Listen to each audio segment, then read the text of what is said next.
Hello and welcome into the Coach on the Couch podcast. In this fortnightly podcast we will discuss various topics from career, work or business, health, nutrition and well-being to parenting, relationships, and much more. In each episode we will deal with a particular area or aspect of these. So if you are interested in learning and hearing some different thoughts, ideas, perspectives, and even get some tips or helpful suggestions on these areas of life, or perhaps you are just into self-development, then we hope you will stay with us and hopefully enjoy a fun, insightful, and what we hope will be an interesting discussion for you.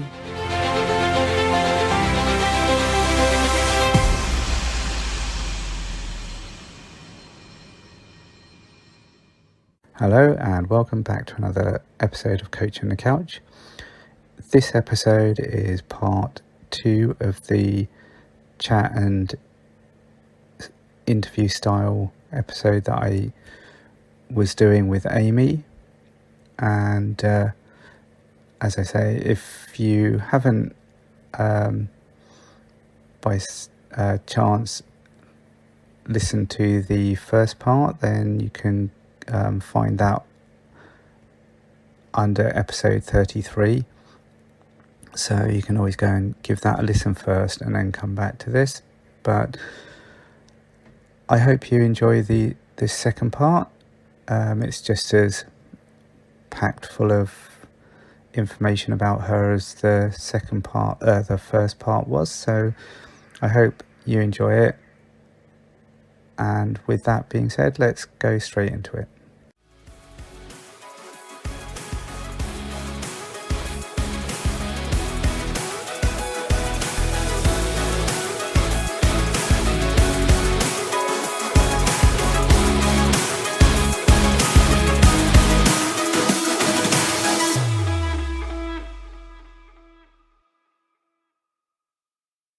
So did you enjoy school? I mean, I know you mentioned about you probably didn't have a good time at the blind school, but then I suppose was the rest of your schooling, did you enjoy that or?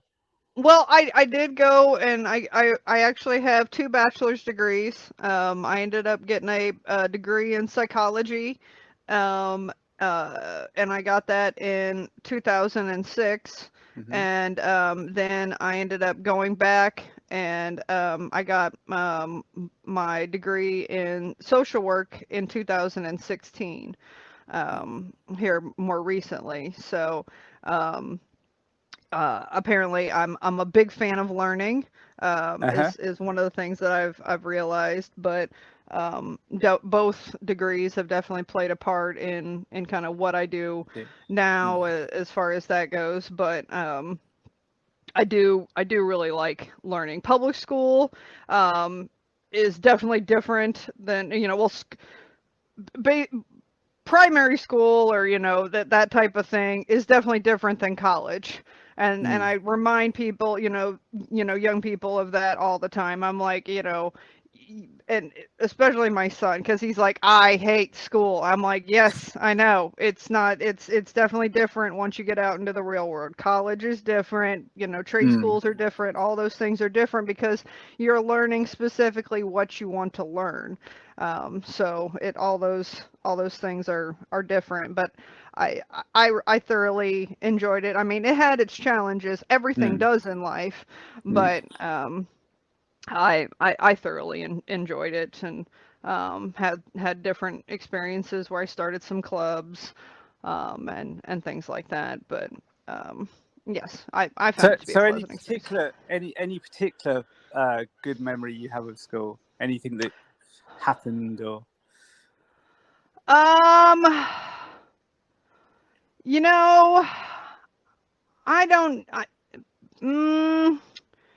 I'd say the second time around, like when the more recent time would.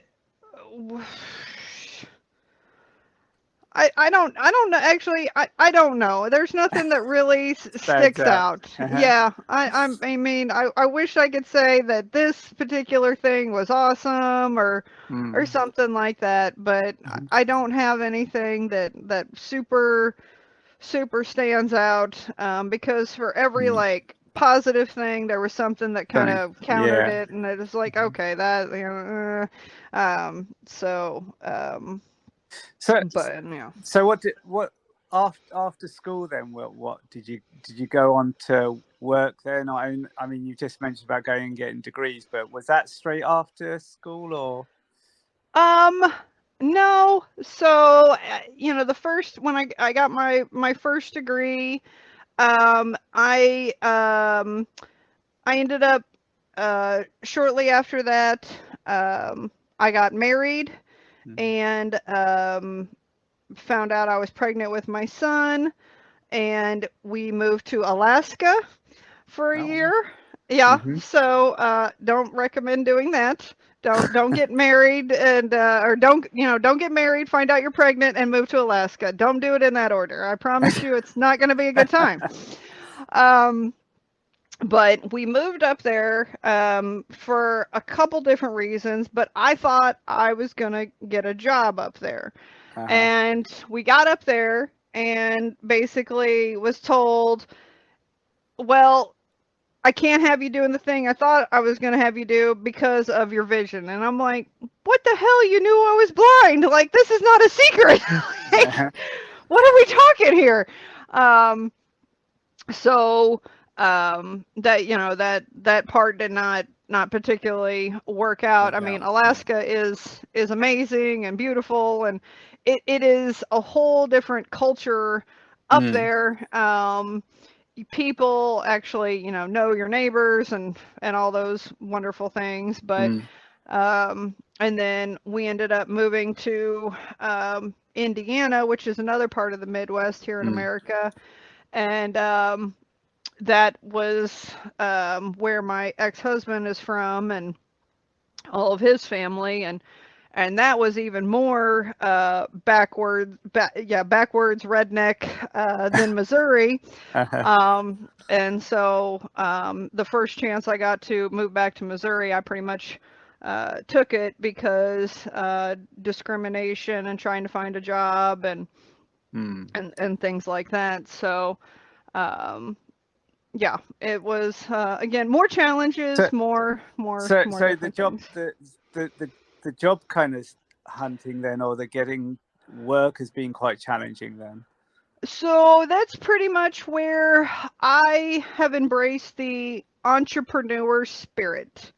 Um, and I've met, different people along the way that,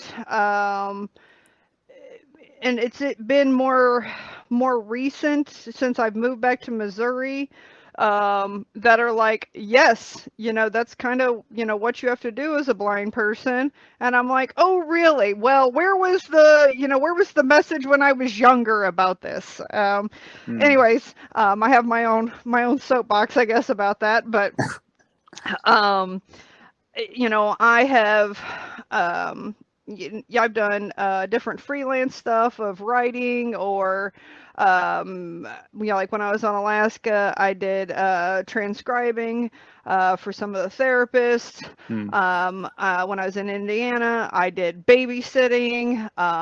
I tried Mary Kay for the first time up there, and I did not.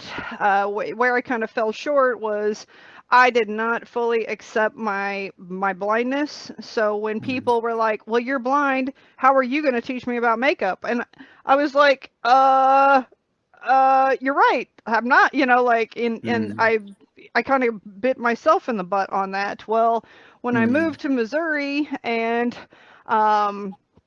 I had joined the National Federation of the Blind. I don't know if you've heard of that organization. Um, and that's when I had really accepted my blindness for the first time in my life after 20 plus years. And then I was like, I really need to be around positive people. I know Mary Kay's got it. And I had went to an event, and they were talking about how because Mary Kay is also big on personal development. And that's one of the things that I really love about that company. And so one of the directors was, having this talk with all of her consultants about, getting out there and calling people and doing this, and doing the motivational talks like they like to do. And people are like, well, I'm just scared to call people. I'm just scared to call people. And I'm like, I can call people all day long. Like, that is not a problem for me. I have the deal about, well, you're blind, how are you going to do this? And she just very matter of fact was all like, they're just not your people. And I'm like, yeah, wait a minute. What do you mean they're not? She's like, then they're just not your people. And I'm like, oh my God, that is so profound. It's so simple. It's so on the note. And that is for anything in life. Everybody's got their tribe of people. They're just not your people. You're not going to make everybody happy in life.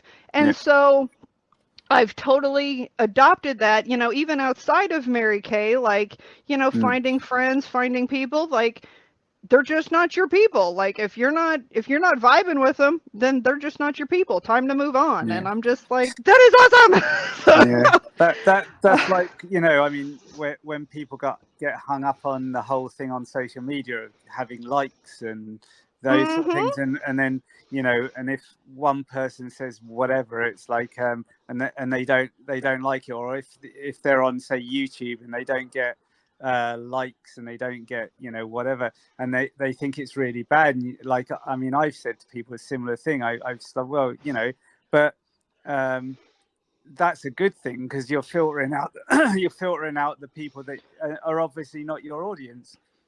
Yes. So, and if it's yours, and on other social media, it's like I mean, I've put the odd thing up and I before, and I've had like negative things back, and I've some other kind of people will kind of come to your defense a bit, but at the same time, it's like, well, this is my profile. I've put up what I like. If you don't like it, don't look at my profile. Like, that's kind of how I look at it. It's, if you don't like it, then don't subscribe to me. So, well, and but I spent so many years trying to get people to like me, trying to get people to accept me, because honestly it came down to I didn't accept myself as a blind person. And I recognize that now that I've accepted my blindness. And once I accepted it, everything's kind of fallen into place. Like there was a couple different people that I listened to, like Tony Robbins. I actually got interesting, weird advice from, I don't know if you've ever watched the comedian Cat Williams, but he in one of his skits, The Pimp Chronicles, he talks about haters. Like, he's like, you need haters in your life. He's like, you think you're going to go through life without having haters? Like, you need more haters out there. And I'm just like, he is not wrong. Like, so, and there's a guy by the name of Grant Cardone. And I really like him. I've been reading some of his books in the last couple of years, and he also talks about it. He's like, when you're doing things in life, when you're pushing and you're 10xing your stuff, you're gonna have a bunch of people telling you to stop, slow down. You're doing too much. He's like, on the other side of that, there is going to be people that are going to be cheering for you and stuff like that, but you got to push through. Do not stop. Do not slow down. And that's essentially what I've been going through for the last 6 months, is people telling me, stop, slow down. And I'm like, no, I'm not slowing down. I'm not doing it. Keep pushing. Like, it is tough. Like, you have those days where you're just like, I want to slow down. No. Push, do it, move forward. It's totally a thing. So what is it that you do now then? What is it that you're doing now? And okay, so yeah, to the present day, I guess. Well, so for I guess to kind of lead up to what I've done for the last 10 years or so, 8 years or so, I've been teaching self-defense to the blind and visually impaired. and it kind of all started back when I, you know, wrestling, judo, type of thing. But right in March of this year, I launched Safety Positive Foundation. So it's my first not-for-profit organization I've ever launched on my own. I've spent years working for others, volunteering for other people, and this is the first time in my life I've ever stepped out on my own. You know, running my own organization. So, and what's the organization going to do? What is it that you're providing? So Safety Positive Foundation, we want to serve as a guide for those seeking to take a proactive approach towards their personal safety. And so our goal is to help people like right now we do weekly tea time discussions to help people to talk about different personal safety topics. We have trainings in psychological safety, like crisis de-escalation, communication training. We have a training to help people to get a proactive mindset when it comes to their safety. We're going to be doing a training in the new year with hands-on physical safety, but essentially where like I've worked with 2 other programs. Actually, I left another, I was the program director of another program, and I helped design it from the ground up where it was just a self-defense program. But there are so many programs and services out there in the personal safety space that are out there, but I don't understand why we cannot adopt them for the blind and visually impaired. So that is kind of where Safety Positive is at, is like we are reaching out to all these places and being like, hey, we want to work with you to adopt it for the blind and visually impaired. Because in the organizations that I've worked with, it costs so much money for the blind community, our community, to pay to come to these special trainings, to get this survival training. This is BS. We should not have to pay all this money to come and get this training. Like, there's no reason you can't go to your local dojo to get this kind of training. And I've heard stories, countless stories of people being like, well, I got turned away because they don't want to train a blind person, or this, that, or the other. And then of course I've also heard the horror stories of people being survivors of this abuse or that abuse, and they don't know where to get the training. And I'm like, no more. Like, I am done hearing the stories. I want to make sure people get the training and resources, and I've basically decided it is my life's mission to make sure that Safety Positive is going to make sure that people get this training, because it's too damn important. I am a domestic violence survivor myself. My ex-husband decided to put his hands on me, and that's one of the many reasons that me and him got a divorce. And I'm actually a multi-time survivor, unfortunately, even with my background. Like, it looks good on paper, but that's where our philosophy of teaching a proactive approach. You have to be proactive. You have to keep studying, keep what's the word I'm looking for? Keep training, keep your mindset right.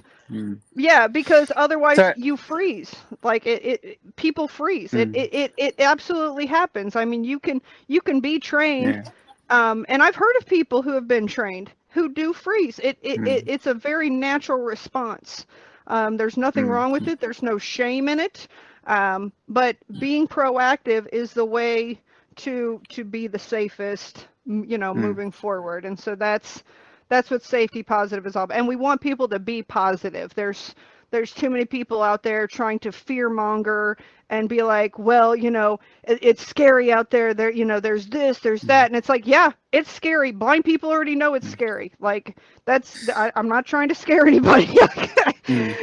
So So yeah. what's what so that's quite a new venture. So what kind of, have you got any future kind of career or business aspirations, ambitions, like what would be your, where would you want to be in 5 years time type of?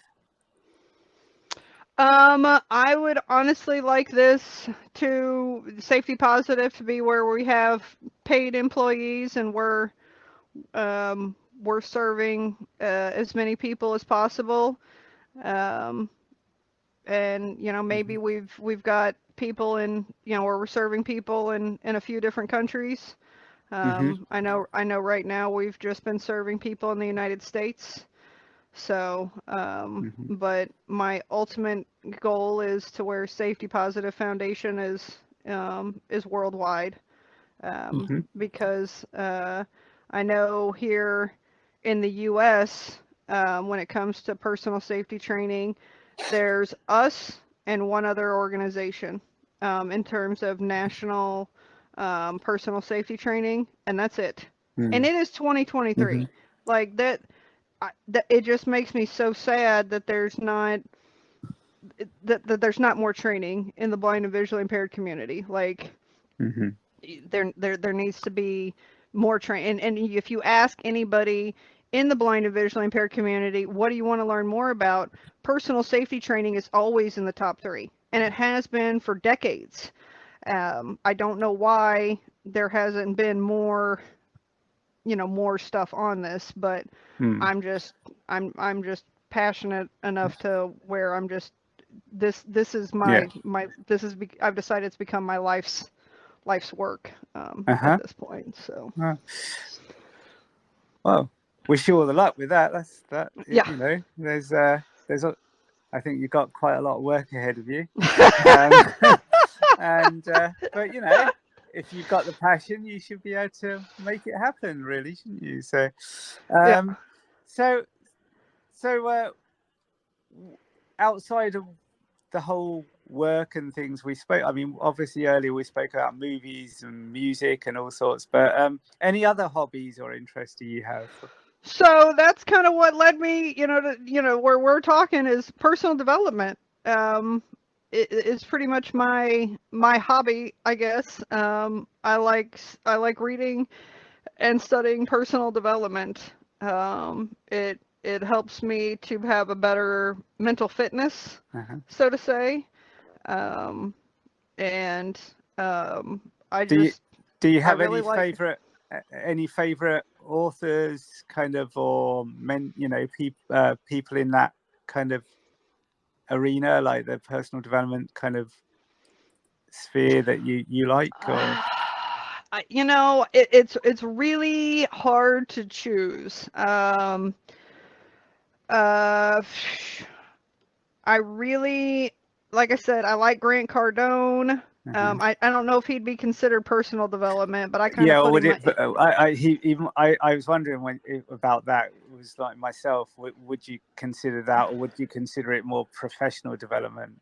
I put him into the personal development. Because I do both. I mean, I do both. I always say, like, there's personal development, and there's all the kind of professional development, which is kind of has a crossover, but it's more focused at kind of business. So you look at people like Stephen Covey, or you look at Bob Proctor, who kind of does both basically, or so yeah, so kind of some of them kind of cross over, but Simon Sinek is another one I like, and I know he kind of does a crossover too. Jordan Peterson, I know he can be a little controversial, but I definitely like him, and I like him because he gives me insight, because I have a 15-year-old son, and he talks, to mostly he directs a lot of his messages to young men, but I think it applies to people of all ages. But it's definitely helped me to have more conversations with my son. I've been trying to find more, women that I can, find, but for whatever reason, I find more men Okay. to follow. But maybe I'm the woman that other women follow. I don't know, but Yeah, there you are. See. But so that's your kind of main go-to kind of interest then. So, but is there anything else? Any other things that you either have done or do or like would like to try to, in the future? Maybe, I don't know. That's kind of almost like a triple question, but well, I do travel. And I do traveling, for work. And when I travel, I try to try different stuff. Me and the family, we got a national parks pass, so we've decided we're going to start checking those things off of our list, our national parks passport, so we can start stamping those things. And so, but I'm a fan of doing going on float trips. Here in Missouri, we've got different like rivers that you can float real smooth, easy. Get the big river raft thing. Yeah, so you can bounce off stuff. Have a nice cocktail and bounce off things. So I'm actually doing that this weekend with cool. with a few friends. So I do take time off of work occasionally. I get a lot of people telling me, you should take time to relax, and I'm like, okay, I'll do that one of these days. So so what would you say has been your greatest personal achievement? Oh man. I knew that question was coming too.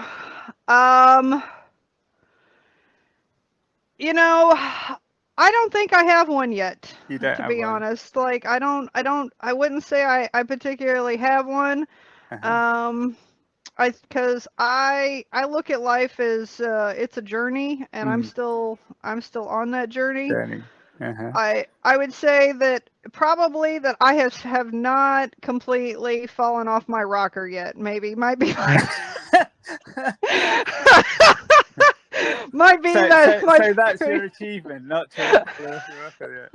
Yeah, that could be my greatest achievement yet. Yep, I have not fallen off my rocker. There's been a couple times I've come close, but I've not fallen completely off my rocker yet. So.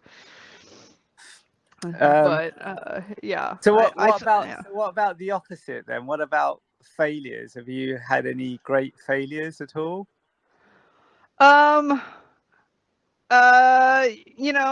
Again, in any kind of area, I suppose, business or personal or anything like that. So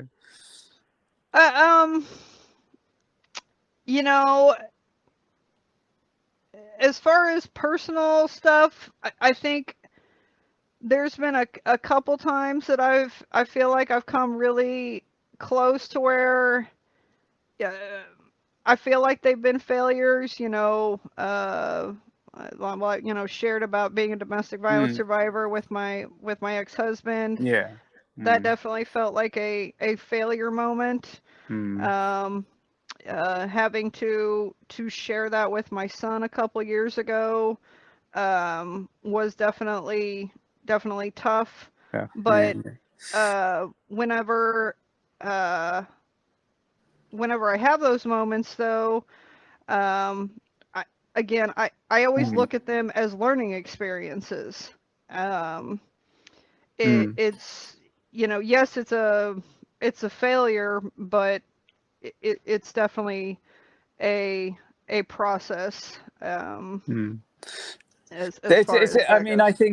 think and obviously I asked the failure thing. I mean, I know as a coach myself, and I would always say that, you know, there's not really any failures really. Yep. I mean, obviously things you've told me today, and some of those experiences, you, of course, at the time you're deaf, and you can't help but feel that they are. But I think, you know, it's like most other things in life. It's if you can kind of try and take some of that and use it as a learning process, which, I mean, in everything you've kind of almost told me today, is like you've gone and done, especially with setting up your non-profit and all the rest of it. So yeah, I think it's you know, if we can kind of try and take those, although we might call them failures, and we can kind of try and, you know, turn them into learning it, you know, kind of things, and moving forward that way. So well, like for example, you know, I launched, I mean, this is probably a pretty fresh failure, you know, as far as that goes, but I launched my non-for-profit March of 3rd of this year. Before the month was even out, I had to go to the ER for a mental health, you know, breakdown crisis. Like, my body started to shut down, and I had to tell my husband, it's time, you know, you need to take me to the ER. You know, I am not doing well. And that ER experience was a horrible one. They did not handle me at all. And you know, some people would be like, that is a failure. And you know, at the time, I, you know, it took me 3 weeks to bounce back, and you know, that could have folded the organization. I mean, I could have said, nope, we're done. This is the universe telling me to quit. But I was blessed enough to have my board to go, what do you need from us? What kind of support? How can we help you? One of my board members, and it's become an ongoing theme between me and him, of, you know, this is why we do what we do. This is why we do what we do. So anytime there's an issue, I have it in my head on loop now of, this is why we do what we do. This is why we built the organization. I think you could also say that, you know, because you said a lot of people could say it was a failure, but the fact that you were aware enough and recognized enough that you needed support, and you needed to, you know, go to the ER, even though you know, you say that experience in itself wasn't very nice, but like, for you to have been in a place to being able to have acknowledged that I wouldn't say that was a failure. I would say that was that there was a vast amount of awareness there of what your needs were. So, you know. Yes. And I, you know, I shared the experience with my husband, with my kids, you know, and because it was, the first few days was a very rough experience. I definitely had more breakdowns, and to explain to them that, you know, mental health is a journey, and that's why I've started using the term mental fitness, because it's you know, you got to work at it. And you know, you're going to have good days and bad days, and to know on those bad days to give yourself grace, as far as that goes. So that's, you know, that's where I've been at with it. So kind of coming to the end then, if our listeners have stayed with us this long. Yeah. Hopefully we've been entertaining enough. Yeah, hopefully.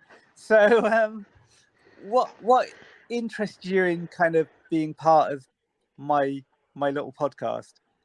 I really like talking about personal development. That is a big thing for me, and it's very rare that I get to nerd out about it. And so that's essentially what it is for me.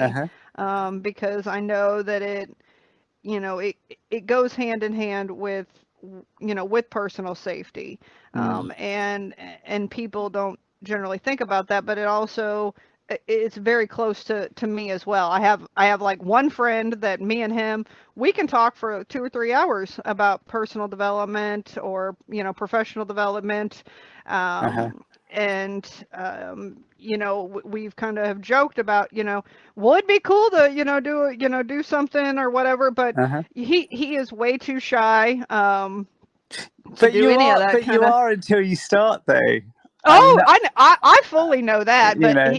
but for him, oh no, he's that he is not that kind of guy. That's not his thing. Maybe I could convince him one time to bring him on the show, but yeah, that's definitely not his bag. So it's just your excuse to be able to nerd out on personal development, then. So pretty much, yep. Purely selfish on my part, because I like talking about it. So everyone's going to be in for really long episodes from now on. Well, it's something that people, I think need to, think about more, to talk about more. I mean, my kids will tell you, I kind of force it on them to think about it and stuff like that. It's, I wish more people would just incorporate it into their lives. So I'm so glad that you're doing this. Like it's important.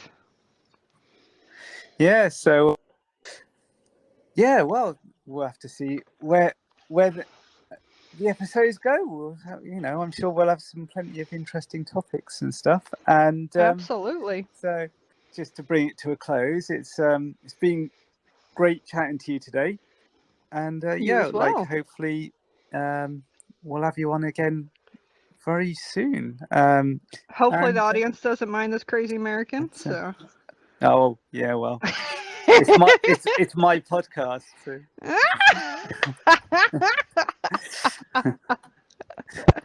and if all else fails, I can just edit you out.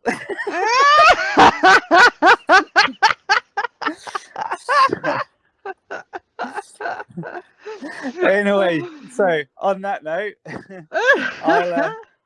I'll say thanks again for today, and I'll be back shortly. So bye for now, everyone.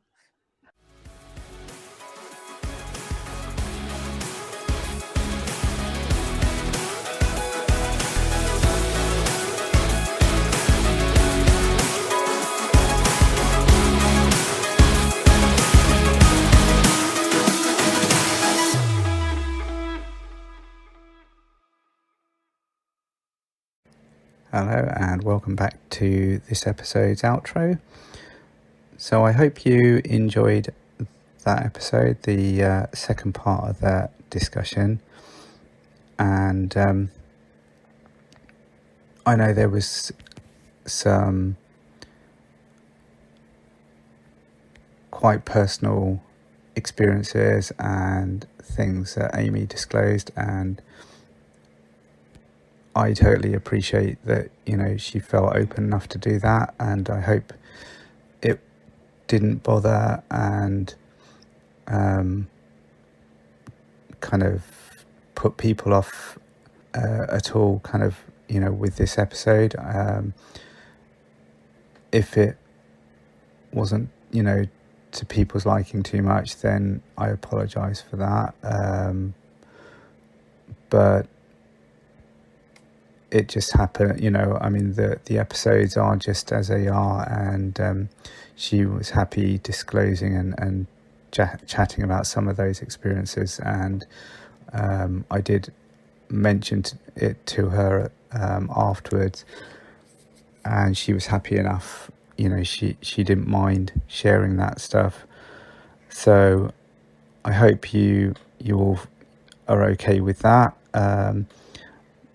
And it was still an enjoyable chat, I hope, for you to listen to. And as I said in the other first part, at the end of the first part, and just to kind of reassure people again, or anyone that hasn't listen to that part.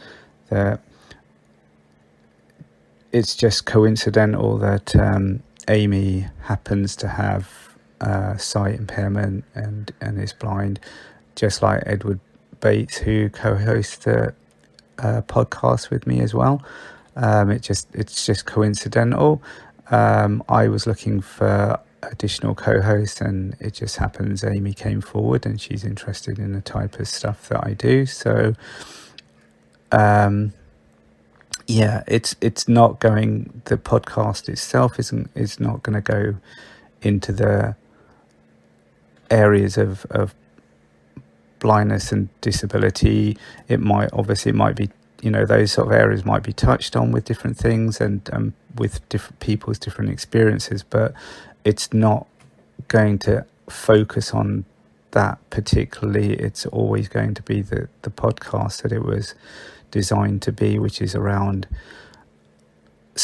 your situations in life, whether that's relationships, health, business, career, and personal development type topics, and using particular topics and giving insight into behaviors or other things like that. So I just wanted to kind of make that clear and reassure any listeners that, in case you felt it wasn't going to be the podcast that, anymore, that you kind of were listening to, because that's not the case. It's going to still remain the podcast it always has been, and hope you continue to stay with us and enjoy what I offer and provide, and what my co-hosts can provide and offer.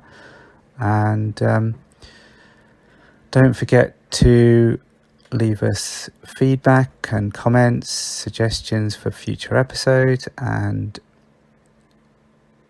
if you want to contact us privately, then you can do on coachonthecouch22@gmail.com, and you can find us on all major platforms.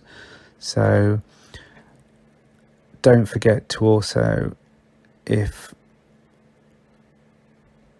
listening to or watching this on YouTube, don't forget to like, subscribe, and set your notifications so you can get notified of any future episodes. So with all that being said, I look forward to being with you again very soon, and until then, bye for now.